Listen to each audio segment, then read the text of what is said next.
Thanks for coming along this morning, guys. We do live in the digital age, and I'm sure you'd all agree it's virtually impossible to imagine doing business at the moment without being connected via email, mobile phones, and the internet.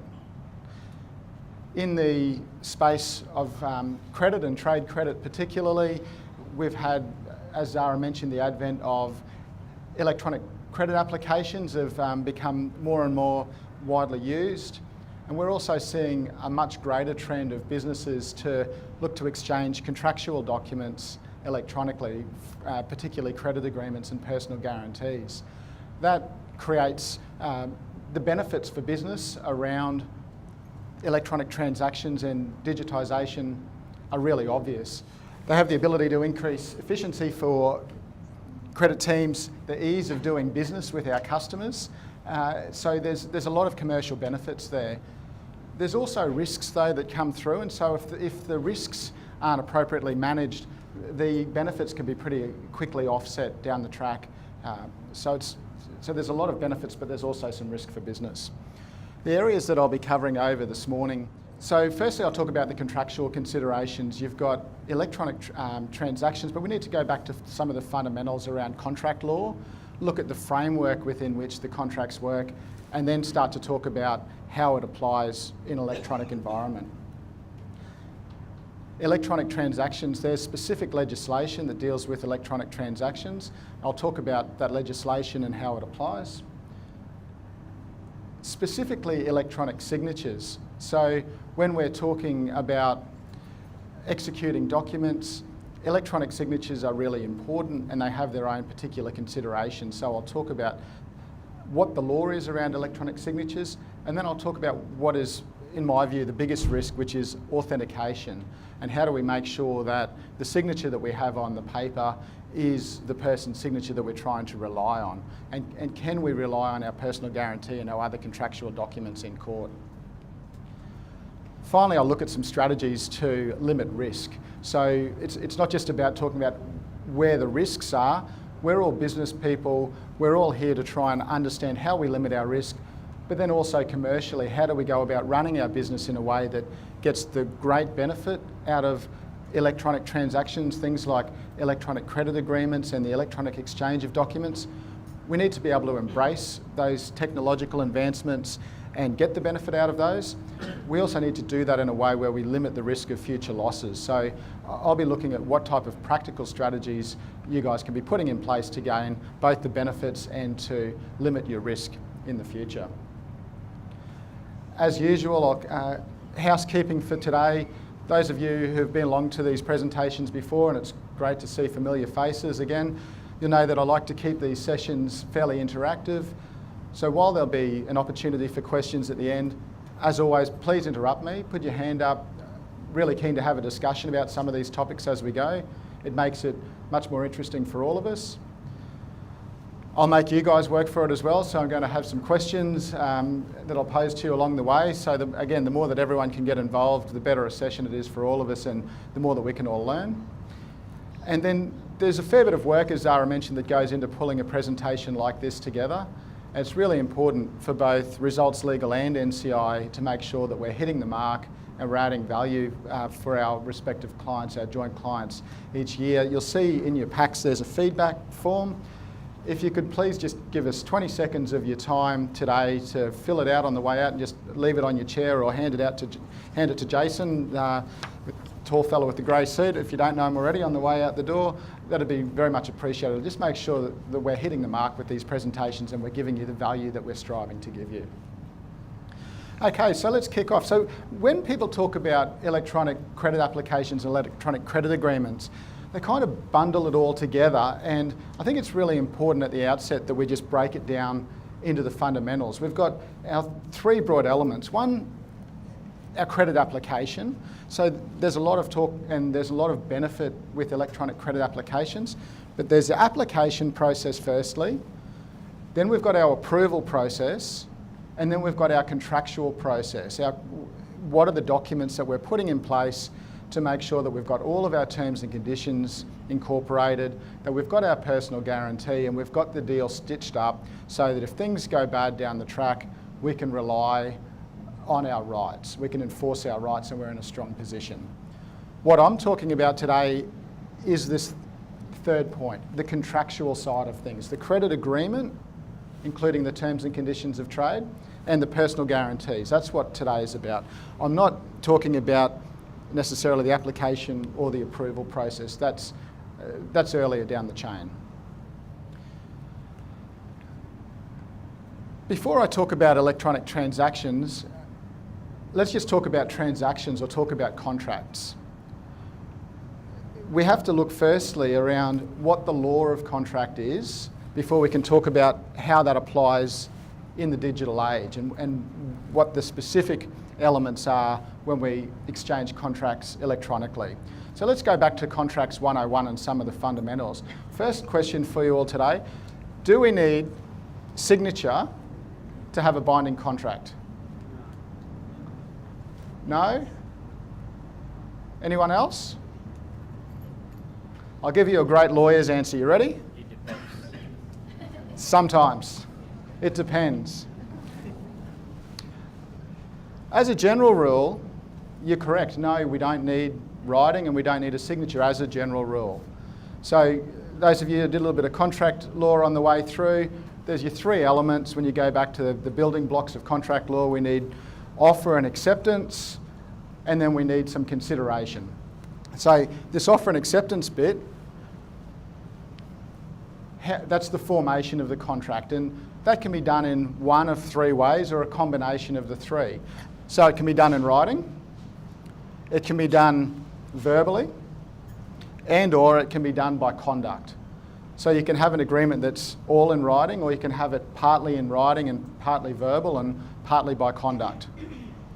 And amongst all of those, that's how the contract's formed. It doesn't, as a general rule, need to be in writing, and it doesn't, as a general rule, need to be signed. Which of these methods is easier to enforce if we have to enforce the contract? Don't be shy. Written one. Who here would prefer to be going to court based on a written contract or the handshake? Right? So before we even start talking about the specific requirements for writing, the world is such a better place to be able to rely on a contract when we've got it in writing, we can point to two signatures and we can wave it in front of the judge. Anything else has got shades of grey around it. So that's our fundamentals. There are, though, some contracts that must be in writing for us to be able to enforce them. Some specific categories of contract. So it goes back to the 1600s, about 1677, the English Parliament enacted what's called the Statute of Frauds. So contracts prior to that time could just be formed in the three ways I've described, but the Parliament went, you know what, there's a fair bit of fraud risk here, there's some types of transactions that we really need to protect, and there's some fairly high stakes, so we need to make sure that those kind of transactions, the contracts are in writing and they're signed for them to be enforceable.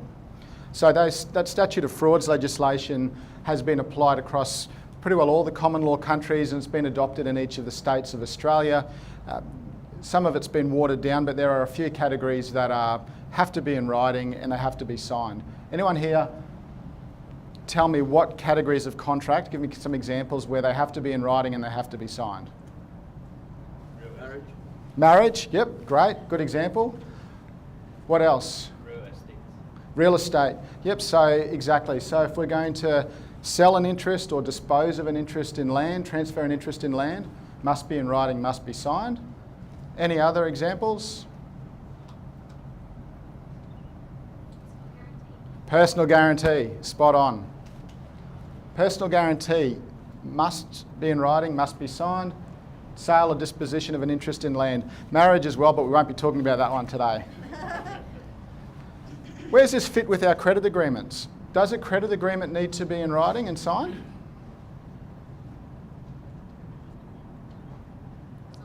Sometimes. Great lawyer answer, Jane. I like it. Sometimes, and that's exactly right. Sometimes it does. So as a general rule, to have our terms incorporated into a contract, that's what a credit agreement is, it doesn't, as a general rule, need to be in writing. To know what all the terms are, that has to be in writing somewhere, but the acceptance from the client is better if it's in writing because we can rely on it, but it doesn't necessarily have to be. It can be by conduct and it can be verbal. If, though, we want to rely on a charging clause over land, so we can lodge a caveat or lodge an equitable mortgage, it does need to be in writing and it needs to be signed. And our personal guarantees need to be in writing and need to be signed. But as a general rule, the credit agreement doesn't. So when we're doing credit agreements for clients, we'll often provide a template letter that goes out with the credit agreement. So it goes out to the customer and it says, here's our credit agreement. Appreciate your application, it's been approved. You can accept this credit agreement by signing it and returning it and sending it back to us, or by placing an order with us after the date of this letter, or by not writing to us within 14 days and telling us that you dispute these terms. Ideally, we want the customer to sign that agreement and send it back to us. Do they always do that? No. We at least then have a fallback position where if we're trying to rely on the terms later, we can point to a letter and say, there's our letter, they didn't write to us and say they didn't accept the terms, they placed an order, they're stuck with the terms, it's a binding contract. So we do have that benefit, and that should be, in our view, just a standard process within the credit application process that covering letter goes out with the contract. It won't get us there on the statute of fraud exceptions around the charging clauses and the personal guarantees, but it gets us there on the other essential terms. So it's not going to cover us if we're want to rely on a caveat, and that's a very important tool. And it's our personal guarantees are a different category. I mentioned before the statute of frauds. So each of the states went through and adopted the statutes of frauds in their own specific legislation. So Victoria, it's the Instruments Act. Queensland, we're talking about Section 56 of the Property Law Act. Interestingly, in New South Wales and South Australia, those provisions were revoked. So technically, it's not necessary to have a personal guarantee signed and executed in writing in those states. What do you guys think, though? If you're in New South Wales or South Australia, what's the better course of action? Get it in writing, get it signed. Couple of good reasons why. One, anyone ever had a jurisdictional dispute with their customer? Where's the contract formed? So a lot of us do business outside of Queensland, or if we're in New South Wales, outside of New South Wales. So we don't want to go down the track of arguing about where the contract's formed. Secondly, the court will invariably have a much higher threshold around whether someone's entered into a personal guarantee, just because of the nature of the contract. So it's a heck of a lot better that we have our personal guarantees in writing and signed, and my view is that it doesn't matter what the state is, we should just treat the requirements as being the same. We want it in writing and we want it signed. So this is what the legislation it says. It says, any promise to guarantee a liability, to be able to bring an action on it, we need to have a memorandum of note in writing, and it either needs to be signed or by the person who's giving the guarantee or by someone else who's authorised, i.e. a power of attorney. So it needs to be in writing and it needs to be signed, otherwise we can't rely on the personal guarantee. So that's the fundamentals before we start talking about the electronic aspects and the digital aspects.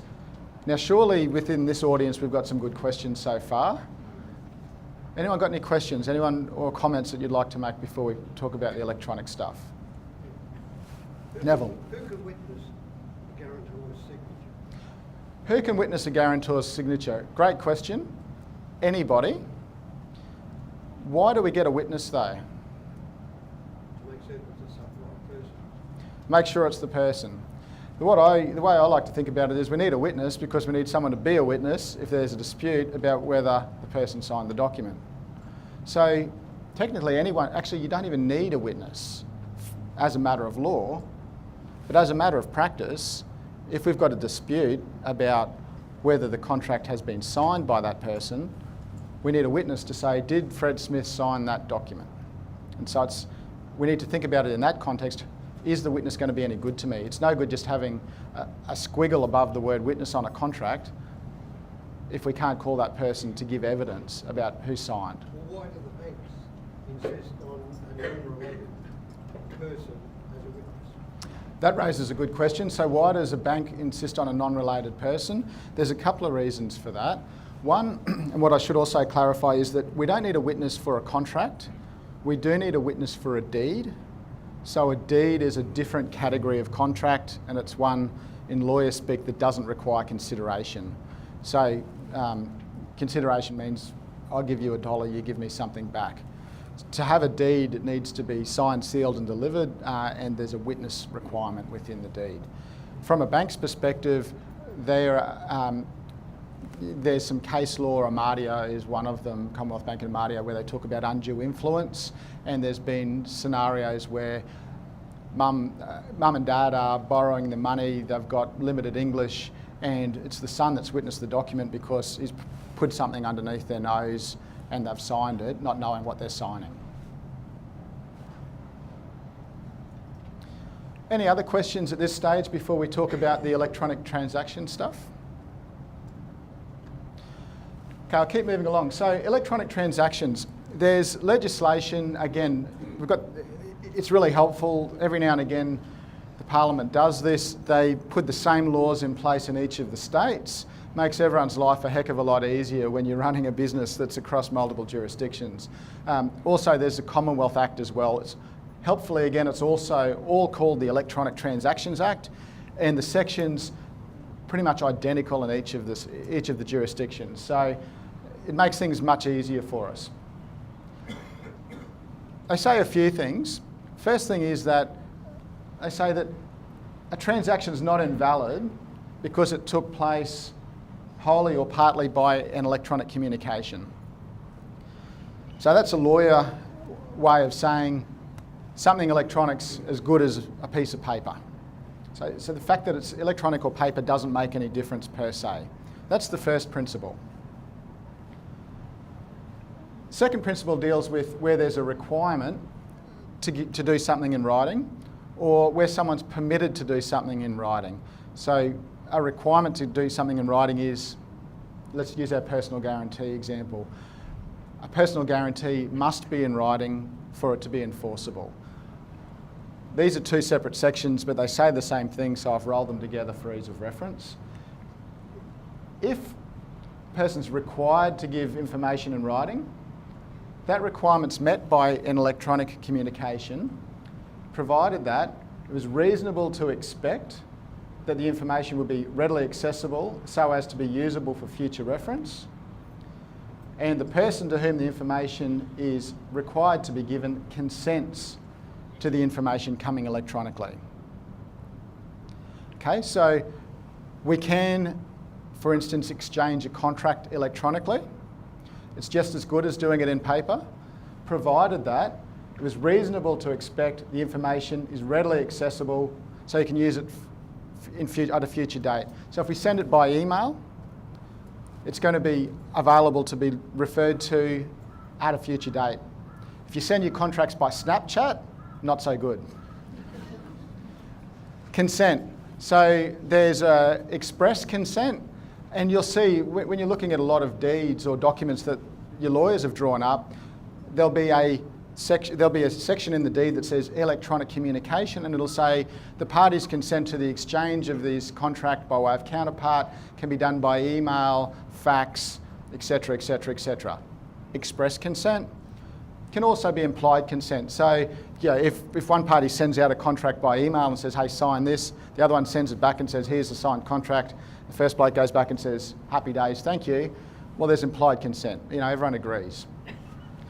So the shortest summary of all of that is that it is fine to exchange a document electronically in the same way you can do it in paper, provided that those pretty simple elements are met.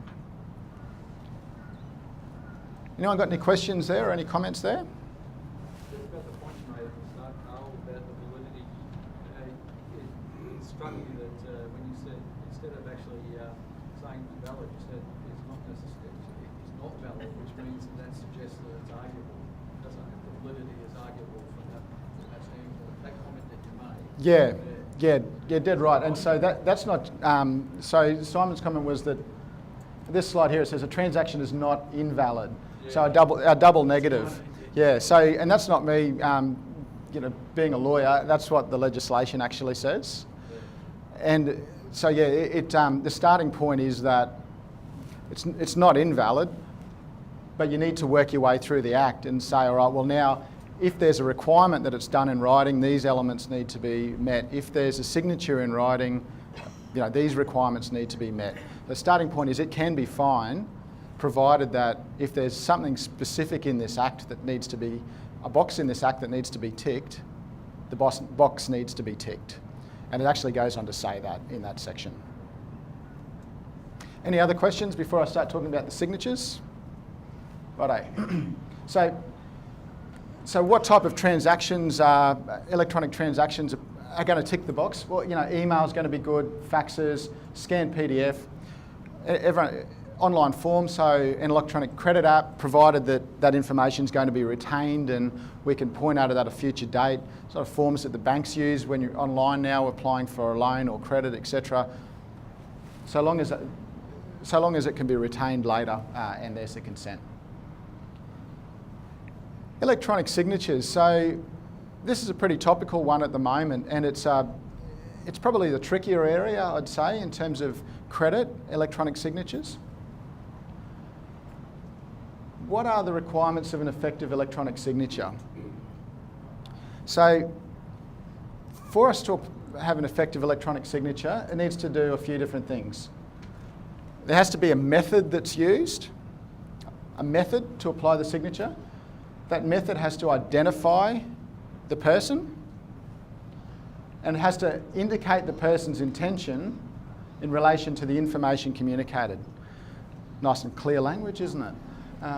The method also has to be either reliable as appropriate for the purpose, and it needs to fulfill these functions up here: identify them, indicate the intention. The other party also needs to consent. So if we break that down, we get an electronic signature. Is it an electronic signature for the Act that can be relied on for the Act? Does it identify the person? Does it express an intention that it's a signature? Is it reliable to do those things? And if I'm the creditor and I'm getting the credit application back with an electronic signature, have I consented to that signature being applied electronically? So have I either had a clause in my terms that say, I'm happy for you to send me this signature electronically, or have I made that clear by my conduct, by implication, because I've accepted the signature back and I've gone and traded with you after that date? So how high is the bar? How high is the bar that we need to establish to have a binding and effective electronic signature?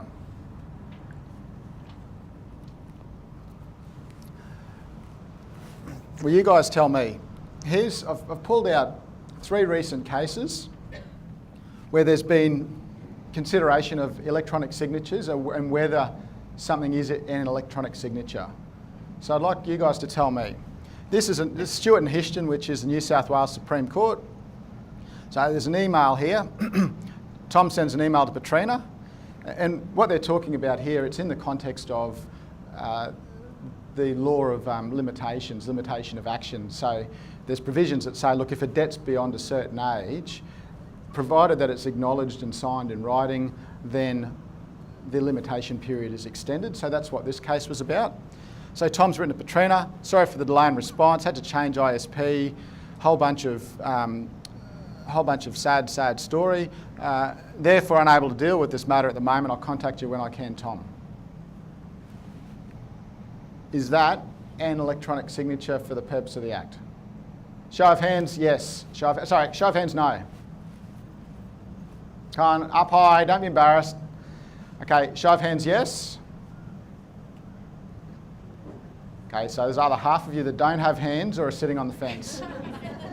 Let's do it again. Show of hands, yes, it's an electronic signature for the Act. Show of hands, no. Turns out it is. That's an electronic signature for the Act. They say, Mr. Stewart, Tom, at the very least, impliedly represented that the name, Tom, can be treated as a signature because it had no other conceivable purpose. The print name Tom was an attestation by him of authorship of the document that acknowledged the debt.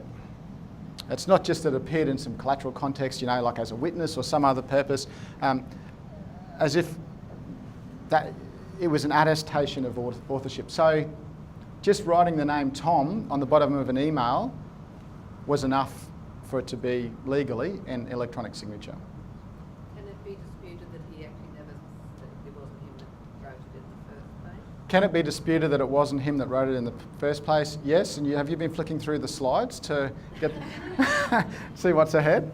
Because yeah, that's really the point. So what I'm talking about, firstly, is a legal framework. Is it legally valid as a signature?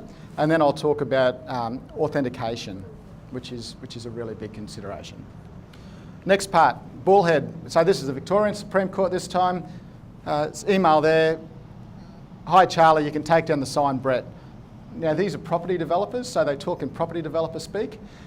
What they're really saying by take down the sign is you can take down the for sale sign, and they'd all acknowledge between them that take down the sign means I've bought the property. So this is about, was there a contract to buy land? Okay? Brett, is that an electronic signature? Valid one for the Act. So show of hands, yes. Come on guys, show of hands, yes. Right, show of hands, no. Adrian, I didn't see your hand. Non-committal, yeah, typical lawyer. Righto, so again, yes. They said that was effective as a contract of sale of land, an acceptance of a contract of sale of land. By the electronic signature Brett, combined with his email address, he identified himself and his intention. It was reliable, that method was reliable as appropriate, and it fulfilled the functions. So there you go. Brett typed on the bottom of an email signature. So I'll do one more for you. This is Russell and McArdle. So again, email, this was in the New South Wales, sorry, this is the Victorian Supreme Court as well. So, dear Steve, per our conversation just now, so this is actually a context, Steve is a lawyer, actually a lawyer based in Brisbane. You'll be able to put two and two together at some point. It's about whether he entered into a cost agreement with his client, because there was a dispute later about the $1 million odd in legal fees he charged the client. Go figure. So, dear Steve, as per our conversation just now, I confirm our discussion and agreement to sign the cost retainer with clause 13.6 amended from $650,000 to $1.5 million to cover the cost to date. I will arrange for the disbursements to be paid today. Kind regards, Sam. Show of hands. Is this a valid electronic signature? Show of hands, yes. Show of hands, no. Simon was anticipating the trick question. No, it wasn't a valid electronic signature. Oh, you had a reason? What's your reason, Simon? Well, that's just my interpretation. My interpretation of it was because he's actually mentioned in there specifically that he's going to sign the cost retainer. So it's not enough to say that that's actually representative. It will be the actual agreement that he signs it. Spot on. Said even better than the judge. So he says there, I will sign the cost retainer. He doesn't say, I agree to the cost retainer from Sam. So what was his intention? His intention was to say, yeah, I'll do that. His intention was not to do that. So they say, as a matter of language, the email does not indicate that the message was intended to represent an electronic signature. Closest it comes was indicating, closest it does to do so was indicating by confirming the discussions. It represents a confirmation of the respondent's agreement to sign the retainer. It's not an agreement it's not the signing of the retainer, it's not the right intention. Karl stated that he was paying, so how come that wash? He said he'd pay, and why didn't that wash? There's Legal Profession Act in each of the states has a specific section that deals with disclosure requirements and cost agreements. And so just agreeing verbally to pay isn't sufficient for private clients. It needs to tick a whole bunch of boxes, and that requires a disclosure agreement, cost agreement to have been entered into, so the actual document. So it was a technical element rather than what a normal business transaction would require for offer and acceptance. Adrian. Steve, that effectively has been undermined by the basis that it's just effectively an agreement to agree. Correct. But why does that make it any less an electronic signature? If he had signed that in handwriting, sent the message back, wouldn't the same consideration apply? Yeah, so agreement to agree wouldn't be the same position if it was a handwritten signature. Yes, it would, because it is an agreement to agree. What they were arguing in that case was that that was actually the entry into the retainer, and that putting his name on the document was as good as signing the retainer because he's agreed to sign the retainer. So if the email had have said, I agree to sign the retainer, take this as my agreement to sign the retainer, then it would have been a signature for that purpose. The point that you make, Adrian, is correct also. They've used this as context when they go through the reasoning around what intention means for the purpose of the Act. Doesn't that cross the threshold between implied and express? So he was being expressed. So the question there was, does that cross the threshold between implied and express? Yes, but it needs to indicate the intention. And it's not about the consent part, it's about the method has to identify the person and indicate the person's intention in relation to what was communicated. So the intention needs to be, this is my signature for the purpose of the contract. There was another question that, yeah. So if it was an agreement for a business transaction that didn't involve employers, then it would have been okay? So if it was an agreement for a business transaction and it didn't involve any lawyers, it would have been okay? Maybe. The question there is, was this, and sorry to flick through the slides, but was this an electronic signature? You may not have required an electronic signature to start with in a normal business transaction. You probably wouldn't have. So we wouldn't even be having this discussion. I'm using it as an example of context where you do need a signature, and in circumstances where you do need a signature, it's not just enough that the mark, that could have been an electronic signature, a cut and paste of Sam's handwritten signature, wouldn't have made any difference because it doesn't show an intention that that mark be used as an electronic signature. So it's not just enough that the mark looks like a signature, it carries with it the requirement of intent. Sorry, just another question, Carl.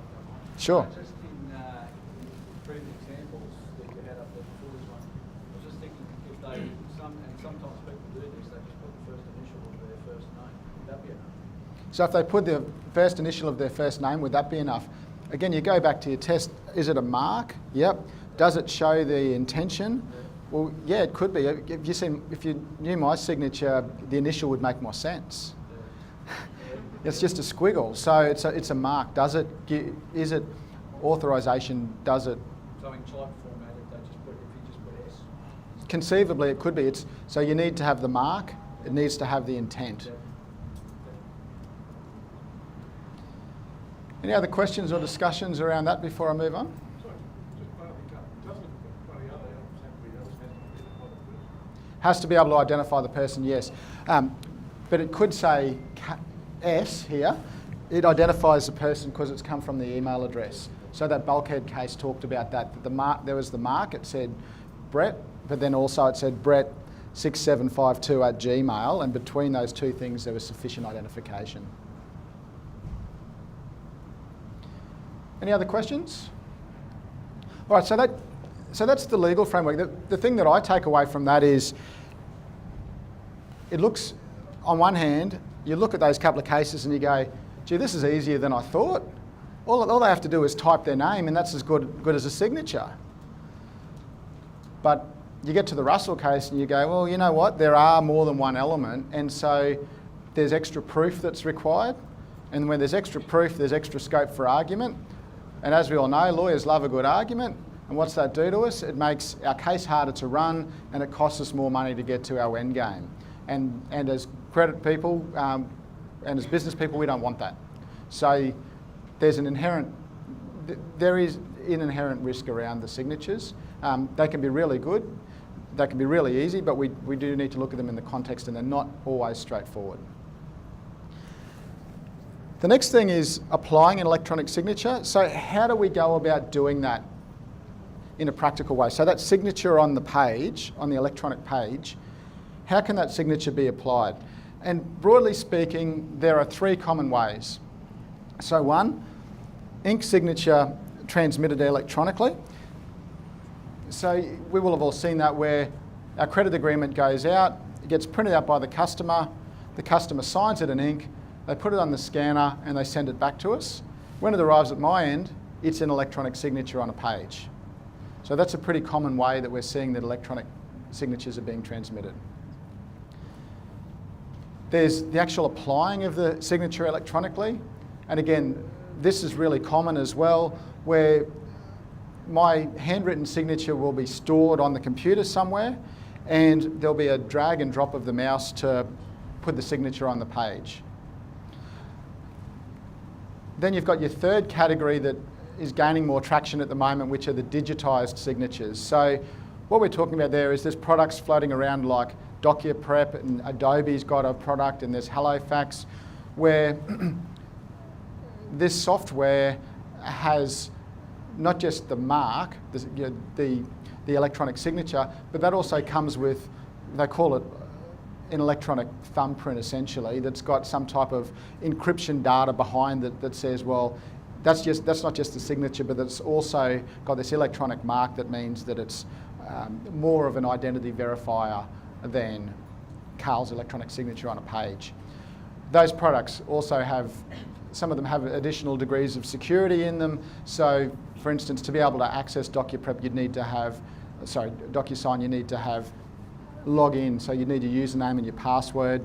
And then if as a credit team I'm using that product, I can add extra security settings, like there's a verification pin that goes out by SMS, and that needs to be plugged in for them to sign the document.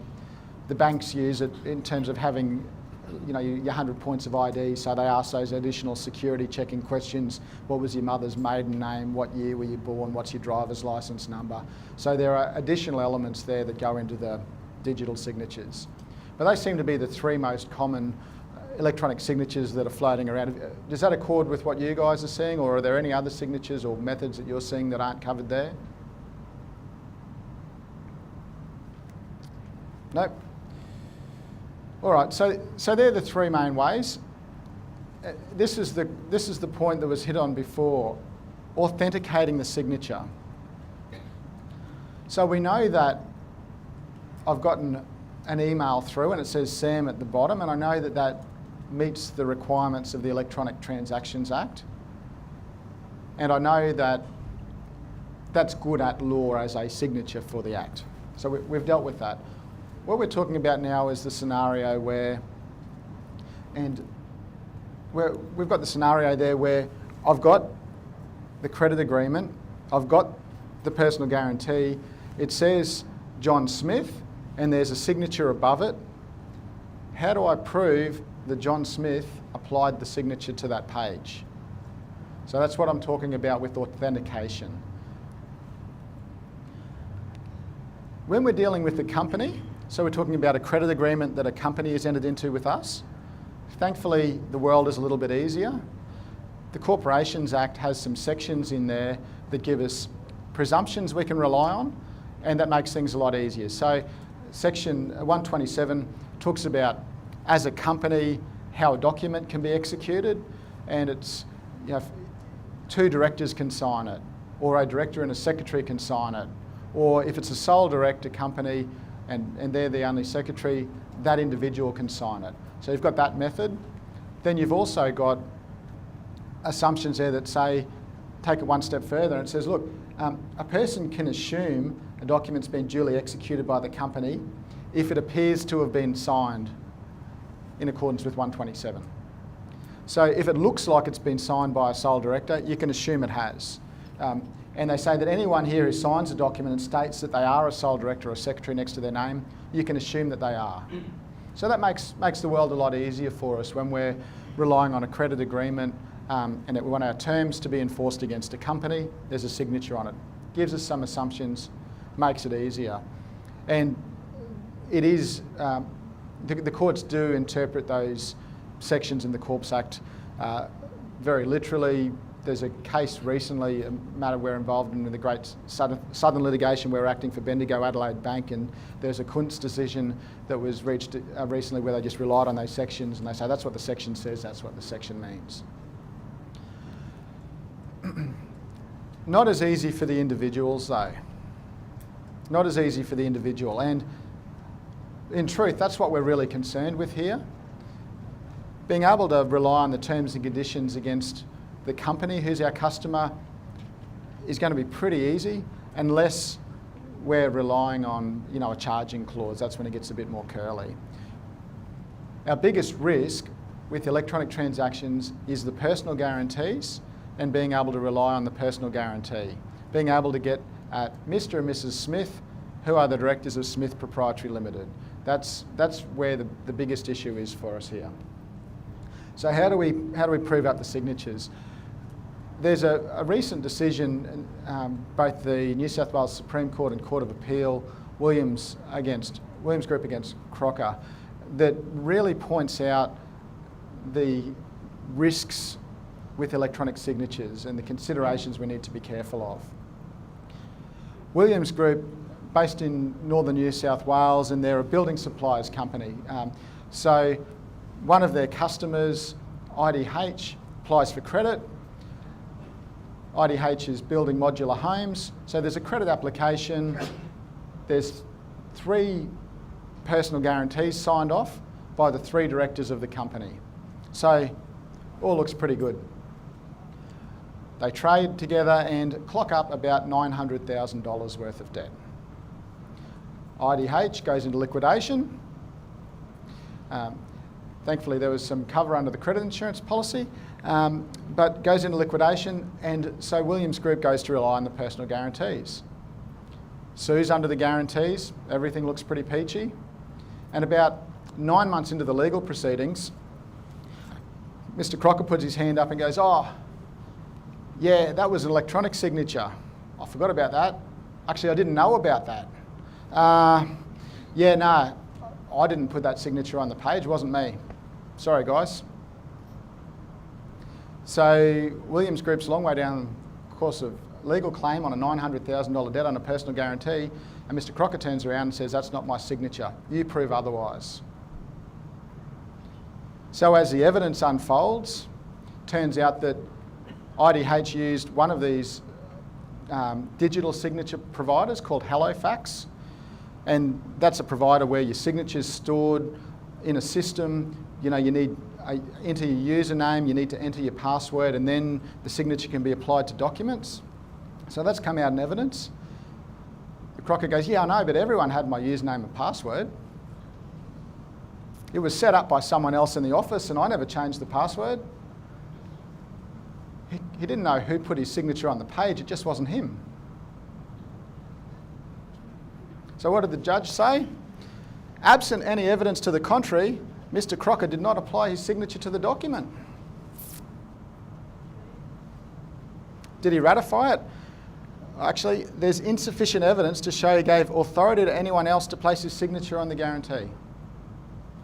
So we're talking about digitised signature process, username, password, signature being applied multiple times across different documents, access to a history of where his signature is being applied.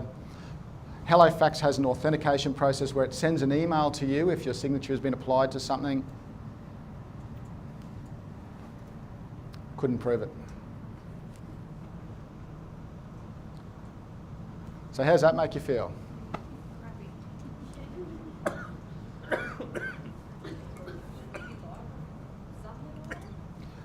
Say that again, Jane, please. Should he be liable for some level of it? I mean, if he's just Shouldn't he be liable for some level of it? What do we think? Yeah? No. As a matter of law? No. No.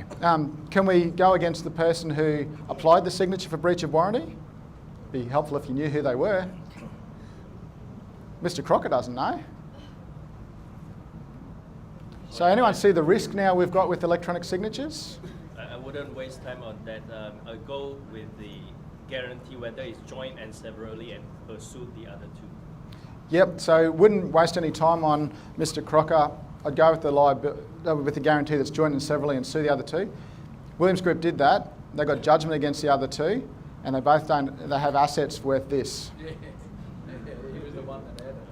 Only person with any property is Mr. Crocker. Life's tough. Life's tough, exactly. That's exactly right. So you understand the risk now about authenticating signatures. So, any further questions on that? So I just take it out of curiosity, when they had those personal guarantees, there was no space there for witnesses on that either, was there? So the question was, when there was a personal guarantee, there was no space for witnesses.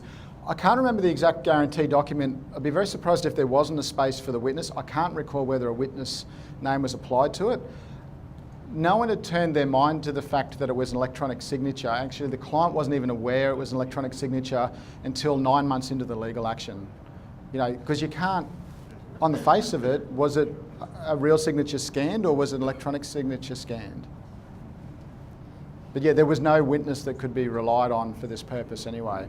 So there either wasn't a witness or no one knew who they were, or they were complicit. I can't remember which of the three, but it's usually one of those three. So that's only in the digitised sense. So for the other electronic signatures where they communicate intent by signing the guarantee, I think that would stand. So Simon says, that's only for digitised signatures. What about the other ones where they communicate their intent? Who? That's the issue. Who communicated the intent? Who wrote Tom on the bottom of the email? Anyone else in your office be able to log into your Outlook account? No, I'm talking about the actual document.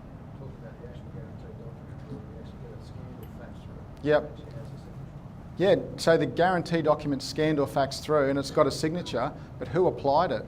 Who expressed the intent? You have to show the intent was of the guarantor. And that intent, you need to show that either the guarantor applied it or that someone applied it with their express authority. But that's if it's called into question. That's if it's called into question. We don't even need lawyers if none of this is called into question, Simon. That's right. Any other questions there? So we talked about electronic signatures, which method is best? From an authentication perspective, which is best? So we talked about our three methods. We've got ink and then scanned. We've got electronic, which is where someone has dragged and dropped their signature into a document or written Tom on the bottom. And we've got these digitised forms where you've got the extra encryption and password protection and the like. What do we think? What's the best method? Number one? Anyone else got a view? Original signed document. Original signed document, yes. You wouldn't be able to tell which it was. You wouldn't be able to tell which one it was. And that's exactly the point. So I had a chat with Greg Marhane yesterday, who's the handwriting expert. We've had a fair few of these cases come up. So I was having a chat with Greg. He's out of the University of Queensland. He's a bit of a gun in this as a expert on the on signatures and on handwriting. So I said, Greg, which is the better out of these two? He said, oh, well, if it's ink on paper, I can point to that piece of paper and verify that the signature is the same signature as Karl Hill, but I can't tell you whether it was ink on paper that was scanned through or whether someone has dragged and dropped Karl's signature onto a piece of paper. There are ways and means if I've got it scanned through at 100 meg with colour and this and that amount of megapixels, but even then I can't prove it. So I thought that might have been marginally better than that when I started preparing this presentation, but after talking to Greg, they're not much different. And in fact, proceed on the basis that they're as bad as each other. Okay, digital signature, where you've got electronic fingerprint.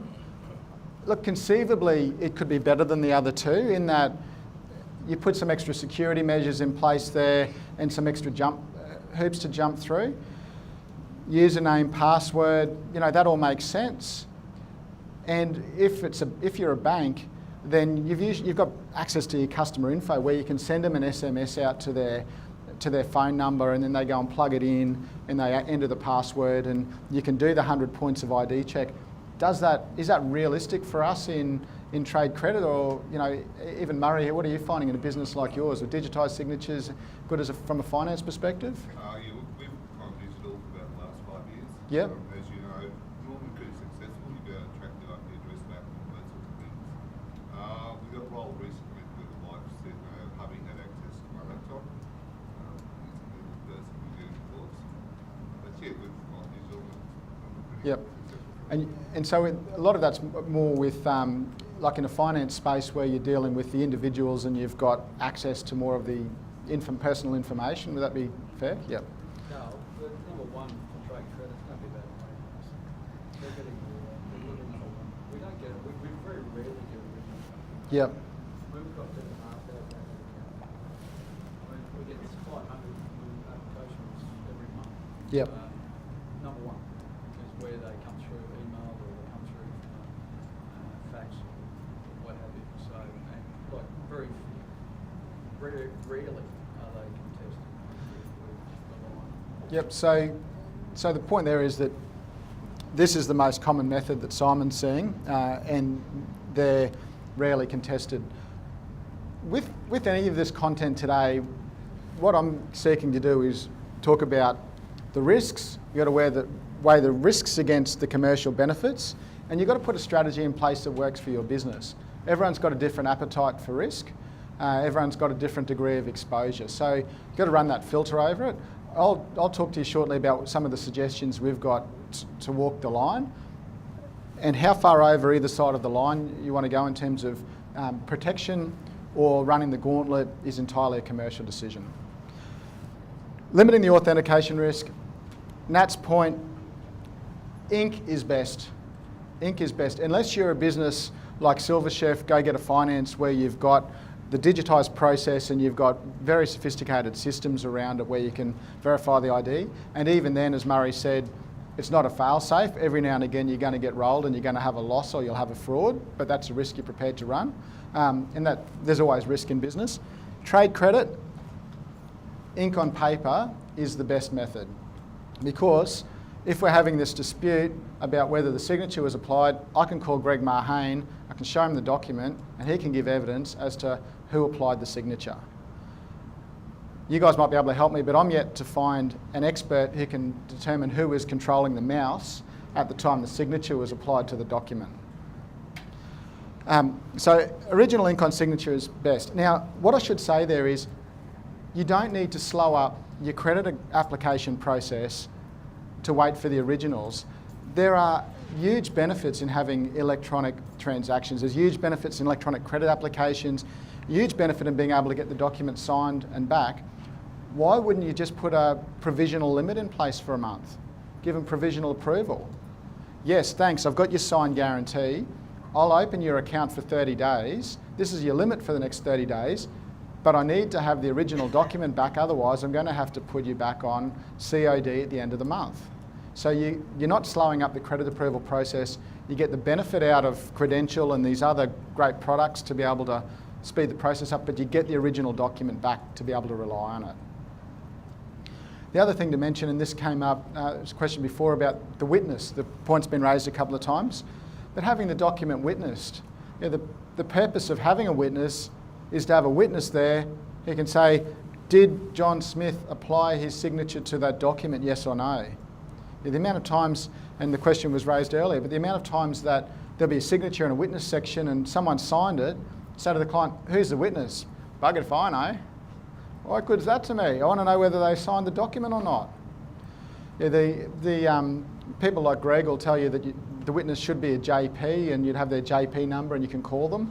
Yeah, I completely agree if you live in a perfect world, but most of us don't live in a perfect world and it's just not feasible. So the next best thing is finding out the name of the person who's the witness so we can at least call them to give evidence and, you know, if you're fortunate enough, be able to verify with them that actually witness the document, particularly if it's a higher value limit. The other point that's a good tool, good practical tool that we recommend is ratification. And so this argument was one that we ran in Williams' group to try and say, look, even though, and this goes to Jane's point, even though you didn't apply the signature, you knew that there was a credit agreement, you knew that your signature was on that document, and you sat there and didn't say anything about it, you're liable on it even though you didn't sign. And the court says, look, to show ratification, you need to show full knowledge of all material circumstances surrounding the guarantee.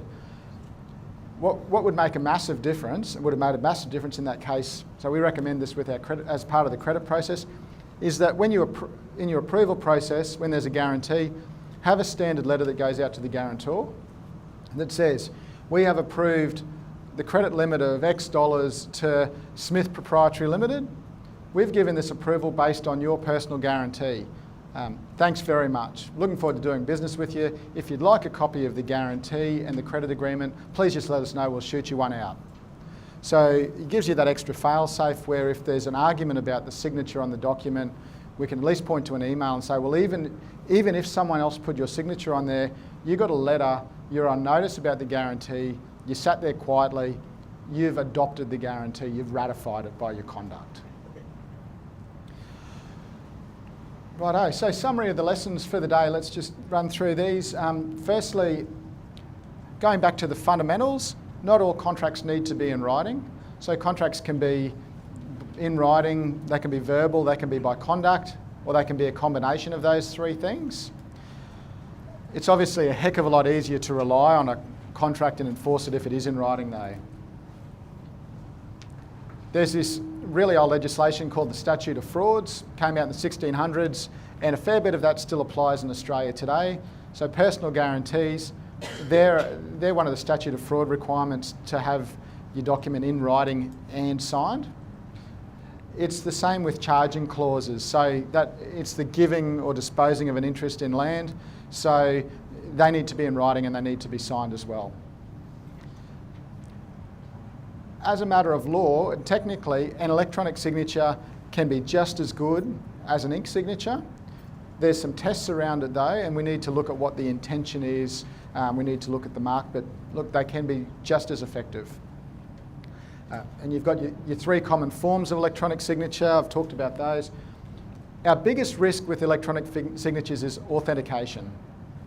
Authentication. So it's not just enough to show that there's a signature on a document, but I need to say that that signature belongs to John Smith and it was applied by John or it was applied with his direct authority. We have online applications that sometimes come through without would an email back to the person asking for confirmation that they applied the electronic signature? So would an email back to the person confirming that they applied the signature stand up? It's a really good measure to have in place, and it gives you a higher level of protection. You'll still come across the issue that the person says, oh, no, I didn't see that email. I went to my, what did Mr. Crocker say? Didn't see it, must have gone to junk. So yes, it's worth having that. Yes, it adds an extra link in the chain. Is it a fail-safe? No. A signed original is the best because we can call a handwriting expert to verify who applied the signature. Don't forget the witness. You know, having a witness who you can call as a witness is really important because if there's a dispute about the signature, you know, we need to be able to prove it. As the creditor, we have the onus of proving that that guarantee was signed by the guarantor. Ratification, that's a great way to limit risk. So again, it's as simple as adding to your process a letter that goes out to the guarantor and or an email that goes out to the guarantor's personal email address. Hey, we've given credit, you've given a guarantee, we're relying on it. You want a copy, let us know. Looking forward to doing business with you. So we are in the digital age.